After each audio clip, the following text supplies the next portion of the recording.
Hey guys, Illustrator master class பார்த்துட்ருக்கோம். இந்த கிளாஸில் ரொம்ப சூப்பரான டூல்ஸை பற்றி பார்க்க போகிறோம். அதாவது ரீஷேப் டூல்ஸ். அடிப்படையான அந்த 5 ஷேப்ஸ் இருக்குது தானே, ரெக்டாங்கிள், சர்க்கிள், ட்ரையாங்கிள், இந்த மாதிரியான அடிப்படையான ஷேப்ஸில் இருந்து நம்ம அதை ரீஷேப் பண்ணி ஒரு டிஃப்ரெண்ட்டான ஷேப்ஸை உருவாக்குற சில டூல்ஸ்களை பார்க்க போகிறோம். முதலாவது டூல் என்னன்னு சொன்னால் வித் டூல். வித் டூல்ன்றது இந்த இருக்குது பாருங்கள், இதுதான் வித் டூல். சரியா? வித் டூலை எப்படி அப்ளை பண்ண போகிறோன்னு சொன்னால், இப்போ இதில் நான் சில டூல்ஸ் எடுத்து வச்சுருக்கேன்னு உங்களுக்கு காட்டுறதுக்காக. இப்போ நான் வித் டூலை எடுத்து இப்போ இந்த இடத்துல வச்சு, ஏதோ ஒரு இடத்துல வச்சு மவுஸை கிளிக் பண்ணி இந்த மாதிரி அசைக்கும் போது ஒரு ஏரியா நமக்கு விரிஞ்சு தரும். அதாவது ஒரு பக்கம் ஒடுங்கி வர மாதிரி, ஒரு பக்கம் கண்டு இந்த மாதிரியான எஃபெக்டை உருவாக்குது. இப்போ இந்த இடத்துல வேணும்னு சொன்னால் கிளிக் பண்ணி இந்த மாதிரி செய்யலாம். அது மாதிரி இந்த லைனை பார்த்துக்கொள்ளுங்க. இப்படி பாருங்க, இந்த மாதிரி, அல்லது இந்த மாதிரியான அமைப்புகளை உருவாக்கலாம். இப்போ இந்த லைனை பாருங்கள். இதில் இப்போ இந்த இடத்தை எடுத்து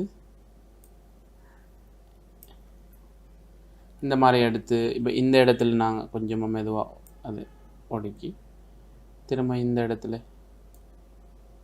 கூட்டும்போது இப்படியான அமைப்புகள் கிடைக்கும். அப்போ இந்த மாதிரியான விஷயங்களை நாம் செய்கிறதுக்காக இந்த வித் டூலை பயன்படுத்துவோம். சரியா? அடுத்த டூல் பார்க்க போகிறோம், வேர்ப் டூல். வேர்ப் டூல்ன்றது இதில் செகண்டாக இருக்கிற இந்த டூல். வேர்ப் டூலை எடுத்து நீங்கள் இதில் அப்ளை பண்ணுங்கள். இந்த மாதிரி அலை வடிவத்தை உருவாக்குறதுக்காக நம்ம இந்த வேர்ப் டூலை பயன்படுத்துவோம். இப்போ இந்த ஷேப் எடுத்துக்கொள்ளுங்க. இந்த ஷேப்பை செலக்ட் பண்ணிவிட்டு இங்கே நீங்கள் இந்த மாதிரியான அலை வடிவத்தை உருவாக்குறதுக்காக இந்த ஷேப்பை பயன்படுத்துவோம். இந்த ஷேப்பை இந்த டூலை பயன்படுத்துவோம். இந்த டூலை நீங்கள் கஸ்டமைஸ் பண்ணாலும் இந்த டூலில் வச்சு டபுள் கிளிக் பண்ணிங்களா இருந்தால் நமக்கு சில ஆப்ஷன்ஸ் காட்டும். இதில் சிம்பிளிஃபைன்றது நம்ம இங்கே யூஸ் பண்ணுற பாத்தோட அளவு. பாத்னா என்னன்னு நமக்கு தெரியும். இந்த பாத்தோட அளவை தான் சிம்பிளிஃபைன்ற, அதை கூட்டும்போது பாத்திர எண்ணிக்கை கூடும். டீடைல்ஸ், அந்த ஒர்க் பண்ணுற வீதம் கூடும்.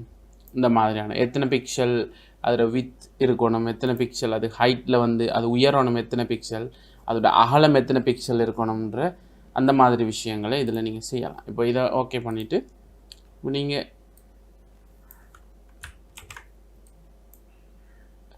ஆட் பண்ணும்போது அப்ளை பண்ணும்போது நீங்கள் பாருங்கள், உங்களுக்கு இருக்கிறத விட பெருசாக அந்த வேவ் பெருசாக கிடைக்கும். இந்த மாதிரி செய்யலாம். இது இப்போ இந்த ஷேப்பை ஆல்ட்டை ப்ரெஸ் பண்ணிங்களா இருந்தால் உங்களுக்கு ஒரு மார்க் ஒன்று காட்டுது பாருங்கள். அப்போ ஆல்ட்டை ப்ரெஸ் பண்ணிக்கிட்டே நீங்கள் இந்த மாதிரி அந்த ப்ரெஸ்ஸுற அளவை பெருசு சின்னதாக்கி, அதாவது அந்த அளவை மாற்றலும், பெருசாக அல்லது சின்னதாக மாற்றலும் ஆல்ட்டை ப்ரெஸ் பண்ணிங்களா இருந்தால் உங்களுக்கு காட்டும்.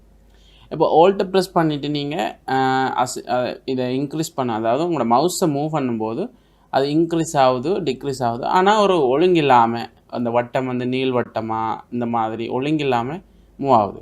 அப்போ நீங்கள் சேம் டைம் ஆல்ட்டை ப்ரெஸ் பண்ணிக்கிட்டே சேம் டைம் ஷிஃப்டையும் ப்ரெஸ் பண்ணிங்களா இருந்தால் ஒரு ஒழுங்கான வட்டத்தில் அது நமக்கு பாருங்கள் எல்லா சைஸ்லும் ஒரே மாதிரியான அமைப்பில் பெருசு சின்னதாக்கி எடுக்கலாம். அப்போ அந்த விஷயமும் நமக்கு அந்த சைஸில் அதாவது அந்த ப்ரெஷ்ஷில் சைஸை நாம் இன்க்ரீஸ் பண்ணி டிக்ரீஸ் பண்ணுறதுக்கு ஆல்ட்டை ப்ரெஸ் பண்ணணும். அது ஒரு விஷயம். இங்கே பாருங்கள், இது வேர்ப் டூல். அடுத்த டூல் பார்க்க போகிறோம், ட்வில் டூல். இந்த பாருங்கள், ட்வில் டூல் இருக்குது. ட்வில் டூலுக்கு நாம் இப்போ பழைய வேர்ப் டூலில் இருக்கிற அதே சைஸுக்கு நம்மளோட ப்ரஷ் இருக்குது. அப்போ ப்ரஷ்ஷை நாம் ஒரு சரியான வட்டத்துக்கு ஆக்க போகிறோம்னு சொன்னால் இந்த இடத்துல சென்டரில் வச்சு ஆல்ட்டை ப்ரெஸ் பண்ணி நீங்கள் உங்களுக்கு ஏற்ற மாதிரி சரியான வட்டத்துக்கு இந்த ப்ரெஷ்ஷை சரி பண்ணிக்கொள்ளுங்க. ப்ரெஷ்ஷை சரி பண்ணிவிட்டு இப்போது அப்ளை பண்ணுங்கள். இங்கே பாருங்கள், நீங்கள் ஏதாவது இந்த லைனில் வச்சு ஒரு ப்ரெஸ் பண்ணிங்களா இருந்தால் அது நமக்கு ரொட்டேட் பண்ணி காட்டும். தொடர்ந்து ரொட்டேட் பண்ணி பிடிச்சிக்கிட்டே இருந்தீங்கன்னா இந்த மாதிரி சுருள் வடிவத்தில் அது நமக்கு உருவாக்கி தரும். இப்போ இந்த ஷேப் எடுத்து பாருங்கள். இந்த இடத்துல வச்சு இந்த மாதிரி நம்ம அது பிடிக்கும்போது ஒரு அழகான ஒரு சுனாமி அப்படி பெரிய ஒரு அலை அடிக்கிற மாதிரியான ஒரு அமைப்பை உருவாக்கும். இந்த இடத்துல நான் சரிசமனாக இந்த ப்ரெஷ்ஷின் சைஸை வந்து டிக்ரீஸ் பண்ண போகிறேன்னு சொன்னால் இப்போ ஆல்ட்டை ப்ரெஸ் பண்ணிவிட்டு சேம் டைம் ஷிஃப்டையும் ப்ரெஸ் பண்ணிவிட்டு இதை உங்களுக்கு ஏற்ற மாதிரி சைஸை இந்த மாதிரி மூவ் பண்ணுறது மூலமாக சின்னதாக்கி கொள்ளுங்கள்.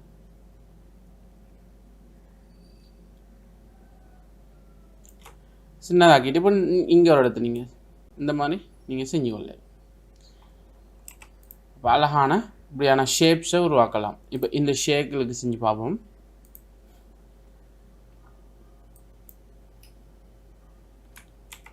சைஸை ஆல்ட்டோட சைஸை பெருசாக்குங்க. இங்கே ஆல்ட்டை ப்ரெஸ் பண்ணிவிட்டு ஷிஃப்ட் டைம் ப்ரெஸ் பண்ணி ப்ரெஷ்ஷோட சைஸை பெருசாக்கிட்டு இந்த இடத்துல வச்சு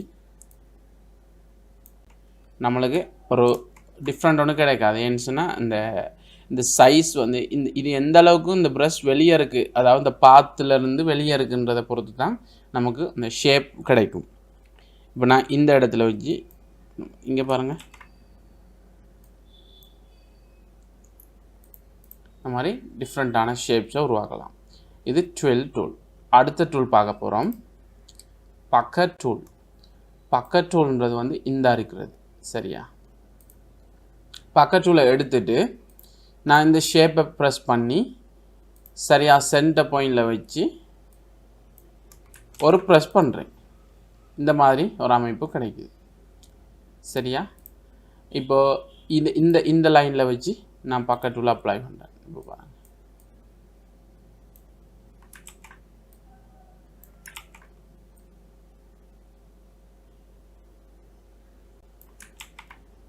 இந்த மாதிரி இந்த மாதிரியான ஃப்ளோரலான அமைப்பை உருவாக்கலாம் இந்த பக்கர் டூலை வச்சு. நீங்கள் பக்கர் டூலையும் டபுள் கிளிக் பண்ணிங்களா இருந்தால் இங்கே கஸ்டமைஸ் பண்ண சேம் விண்டோ நமக்கு கிடைக்கும். அதில் நீங்கள் கஸ்டமைஸ் பண்ணிக்கொள்ளையிலும் எந்த டூலாக இருந்தாலும் இந்த ரீஷேப் டூல் எல்லாத்தையுமே நம்ம மாற்றிக்கொள்ளலாம். இப்போ இதை நீங்கள் திரும்ப அப்ளை பண்ணிங்களா அடுத்தது மாறும். இப்போ இதில் வந்து நீங்கள் ஒரு காப்பி எடுக்க போகிறீங்க. File copy, Ctrl+C. இப்போ இதுக்கு மேலேயே இதை பேஸ்ட் பண்ண போகிறீங்க. அப்போ file based in front, Ctrl+F. இது நம்ம படிச்சிருக்கோம். அப்போது பேஸ்ட் பண்ணிவிட்டு இதை சாடையாக ரொட்டேட் பண்ணி விட்டிங்கன்னு சொன்னால் இந்த மாதிரி ஃப்ளவரான அமைப்பு நம்ம உருவாக்கலாம். இந்த மாதிரி விஷயங்களை இந்த ரீஷேப் டூலில் செய்யலாம். இப்போ இந்த இடத்த பாருங்கள், நம்ம இந்த பக்கர் டூலை எடுத்து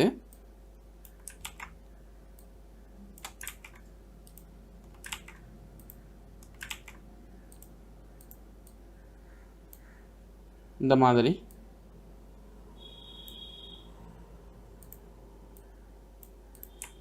அதாவது நம்ம விரும்பின மாதிரியான ஷேப்பை அந்த டூல்ஸை வச்சு அப்ளை பண்ணிக்கொள்ளலாம். அடுத்த டூல் பார்க்க போகிறோம், ப்ளாட் டூல். ப்ளாட் டூல்ன்ற இந்த இருக்குது பாருங்கள்.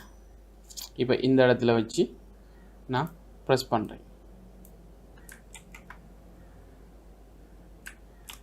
டூலை மெலிசா சின்னதாக்குவோம். Alt Shift ஒரே நேருக்கு டூலை சின்னதாகலாம். இந்த மாதிரி இப்படி வச்சுட்டு சென்டரில் வச்சு ப்ரெஸ் பண்ணுங்கள்.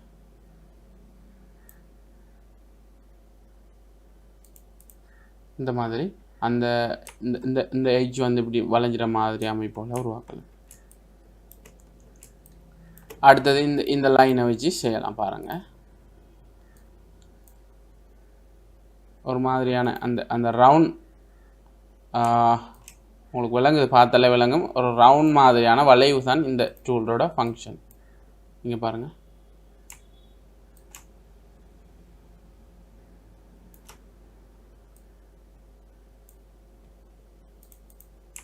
இந்த மாதிரி அந்த ரவுண்டான ஒரு வளைவுகளை உருவாக்கலாம். இப்போ இந்த எழுத்துக்கு பாருங்கள், அப்ளை பண்ணி காட்டுறேன்.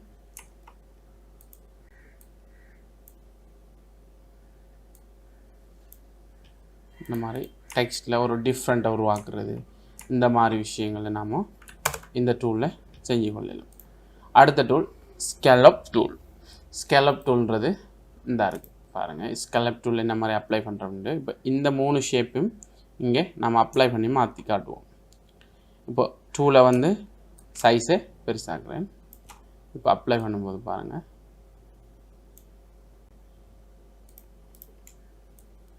இப்போ அதே மாதிரி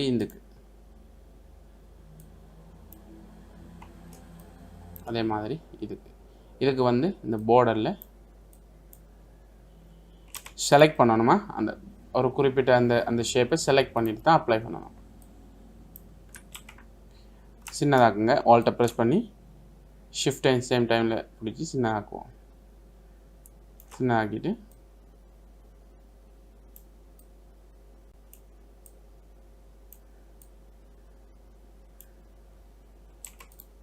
இந்த மாதிரியான ஷேப்ஸை நம்ம உருவாக்கலாம். அதுக்கு ஸ்கேலப் டூலை பயன்படுத்துவோம்.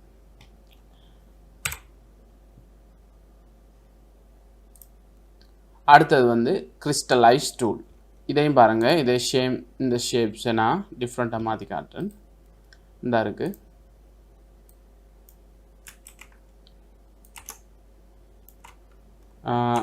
சைஸை பெருசாக்குவோம்.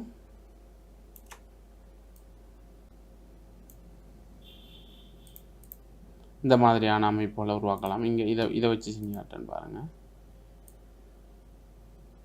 அதாவது நம்ம ஆல்ரெடி பார்த்த இந்த ஸ்கேலப் டூலோட ஆப்போசிட்டான ஒரு டூல் தான் இந்த டூல். இப்போ அடுத்தது இந்த ஷேப்பை வச்சு செஞ்சு காட்டுறேன். ஆல்ட்டை ப்ரெஸ் பண்ணி அது ப்ரஷோட சைஸை சின்னதாக இருக்குங்க.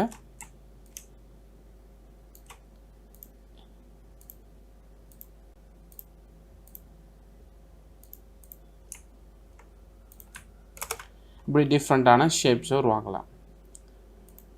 அடுத்தது ரிங்கிள் டூல். ரிங்கிள் டூல்ன்றது பாருங்கள் லாஸ்ட்டான டூல். இந்த டூலை எப்படி அப்ளை பண்ணுறோம்னு சொன்னால், இப்போ இந்த ஷேப்பை நான் செலக்ட் பண்ணுறேன். இப்போது ரிங்கிள் டூலை செலக்ட் பண்ணிவிட்டு ஆல்ட்டை ப்ரெஸ் பண்ணி பெருசாக்குறேன். இப்போ பாருங்கள்,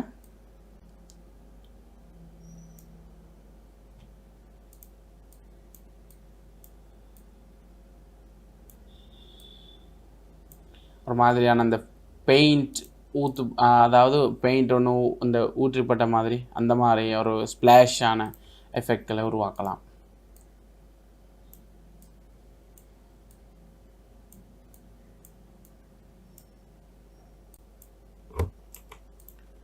அடுத்து இந்த டெக்ஸ்ட்டுக்கு செஞ்சாட்டு பாருங்கள். இப்படியான டிஃப்ரெண்ட்டான ஷேப்ஸை உருவாக்கலாம். அப்போ இப்படியான விஷயங்களை நம்ம இந்த ரிங்கிள் டூலை வச்சு பயன்படுத்தலாம். உங்களுக்கு ரிங்கிள் டூலை வச்சு நீங்கள் டிஃப்ரெண்ட்டான பல எலிமெண்ட்ஸை உருவாக்கிடுவாங்க. யூடியூப்பில் நீங்கள் போனீங்கன்னா இன்னும் அட்வான்ஸ்டான நாலேஜ் உங்களுக்கு கிடைக்கும். இப்போதைக்கு உங்களுக்கு இந்த பேசிக் நாலேஜ் போதும். அடுத்த டூல் நாம் ரிங்கிள் டூல், அடுத்த மெஷ் டூல் பார்க்கணும். அடுத்த கிளாஸில் பார்ப்போம். சரியா?